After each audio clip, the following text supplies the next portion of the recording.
ശബരിമലയിൽ ഭക്തജന തിരക്ക് തുടരുകയാണ്. ഇന്ന് ഉച്ചയ്ക്ക് 2 മണിവരെ 1,00,000-ന് മുകളിൽ ഭക്തരാണ് ദർശനം നടത്തിയത്.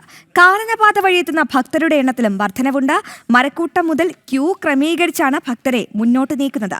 മിഥുൻ മുരളി തയ്യാറാക്കി ആ റിപ്പോർട്ടൊന്ന് കാണാം.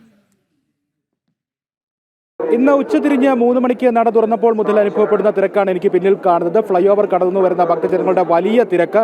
ഫ്ലൈ ഓവർ മുഴുവനും ഭക്തജനങ്ങളാൽ തിങ്ങി നിറഞ്ഞിരിക്കുന്ന കാഴ്ചയാണ്. താഴെ നടപ്പന്തലിലും സമാനമായ തിരക്ക് തന്നെയാണ് അനുഭവപ്പെടുന്നത്. ഇന്നും ഇന്നലെയും അനുഭവപ്പെടുന്ന തിരക്കിന് മാറ്റമില്ല. എല്ലാ മണിക്കൂറുകളിലും ഭക്തജന തിരക്ക് തന്നെയാണ് സന്നിധാനത്ത്. കുഞ്ഞയ്യപ്പന്മാർ, കുഞ്ഞുമാളികപ്പുറങ്ങൾ എല്ലാം ധാരാളമായി എത്തുന്ന മണിക്കൂറുകൾ ആണ്.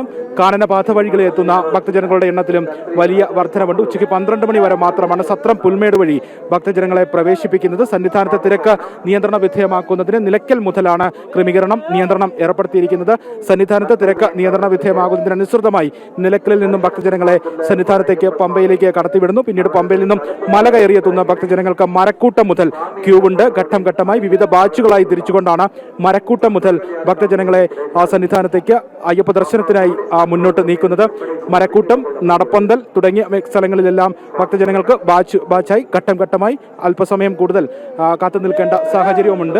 എന്തായാലും വലിയ തിരക്ക് സന്നിധാനത്ത് ഈ മണിക്കൂറുകളിൽ അനുഭവപ്പെടുന്നു. കഴിഞ്ഞ 2 ദിവസമായി അനുഭവപ്പെടുന്ന തിരക്ക് ഈ മണ്ഡലകാലം തുടങ്ങിയപ്പോൾ മുതൽ അനുഭവപ്പെടുന്ന ആ തിരക്കിന് മാറ്റമില്ലാതെ തുടരുന്ന കാഴ്ച തന്നെയാണ് മുഴുവൻ സമയവും സന്നിധാനത്ത് നിന്ന് കാണാനുള്ളത്. ക്യാമറമാൻ സന്തോഷ് മണ്ണാർക്കാടിനൊപ്പം മിഥുൻ മുരളി.